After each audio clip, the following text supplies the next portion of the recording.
वृद्ध महिला की भूमि पर दबंगों द्वारा जबरिया कब्जा करने का प्रयास। सूबे की योगी सरकार में भी समाजवादी पार्टी के भू माफियाओं की बादशाहत आज भी कायम है। बताया जा रहा है कि उत्तर प्रदेश के पीलीभीत जिले के ग्राम नौगवा में एक बुजुर्ग विधवा महिला अपनी जमीन पर ढाबा बनाकर अपने परिवार का भरण पोषण कर रही है। वहीं समाजवादी पार्टी के कुछ भूमाफिया गुंडों की नजर एक बुजुर्ग विधवा की जमीन पर पड़ गई और वह उसकी जमीन पर कब्जा करने की जुगत में लग गए। जब इसकी भनक उस बुजुर्ग महिला को लगी तो उसने जिले के आला अधिकारियों के साथ साथ सूबे के मुख्यमंत्री तक को प्रार्थना पत्र लिखे, लेकिन उस प्रार्थना पत्र पर अमल होने से पहले ही मिलीभगत के चलते नायब तहसीलदार मय राजस्व टीम के समाजवादी भूमाफिया उस वृद्ध विधवा की जमीन पर कब्जा करने के लिए पुलिस को लेकर मौके पर पहुंच गए और बिना किसी पूर्व सूचना के बुजुर्ग विधवा की जमीन पर पैमाइश कराना शुरू कर दिया। वृद्ध विधवा द्वारा विरोध करने पर उसे मारने पीटने की धमकी देने लगे।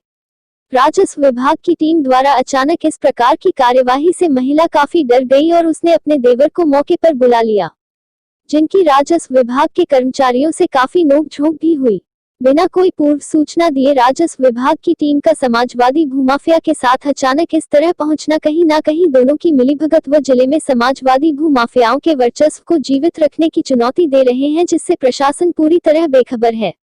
वही घटना की जानकारी जब मीडिया को लगी तो वह भी मौके पर पहुंच गई और मौके पर उपस्थित नायब तहसीलदार से घटना के बारे में जानना चाहा तो नायब तहसीलदार कन्नी काटते हुए वहां से खिसक लिए। पीलीभीत से आकाश पाठक की रिपोर्ट।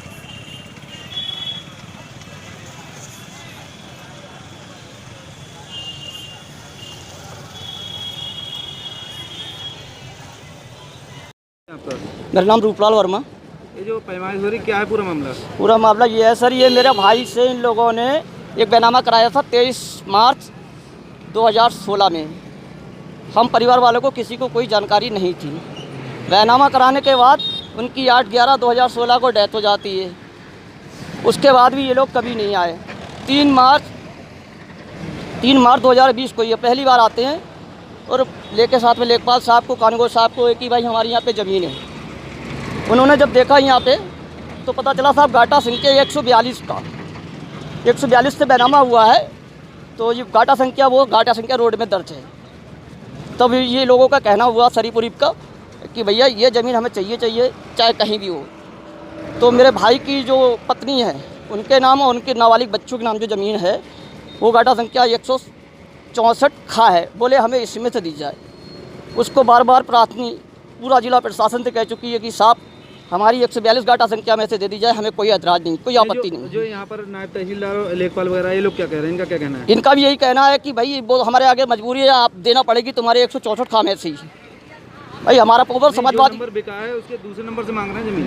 जी, हमें उससे कोई आपत्ति नहीं। जो नंबर इनके पास में लिखा हुआ है बैनामा है जिसका, वो दे दें, हमें कोई आपत्ति नहीं।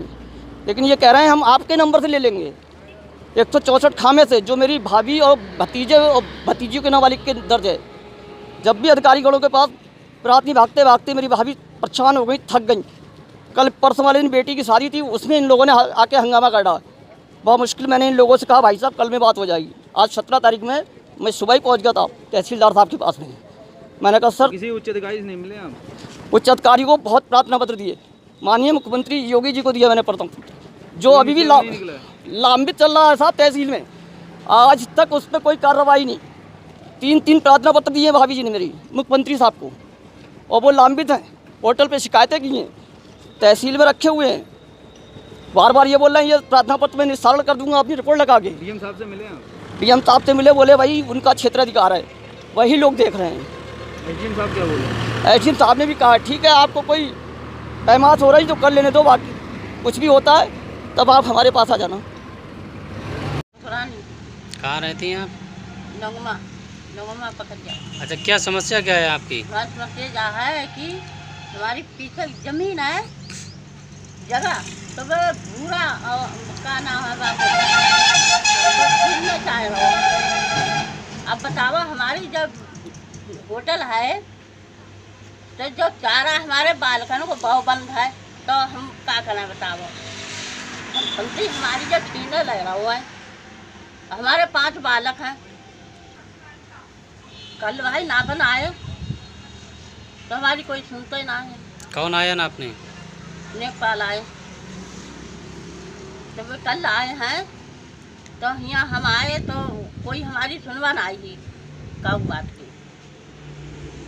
पुलिस वाले आए, जो भी आए हुए और वो और बेधमकी दे रहे हमारे लिए। तहसीलदार भी साथ में आए थे क्या? हाँ, मानने को आए, ना पर आए हैं, कह रहे हैं कछु सुनवा है ये ना हमारी आई।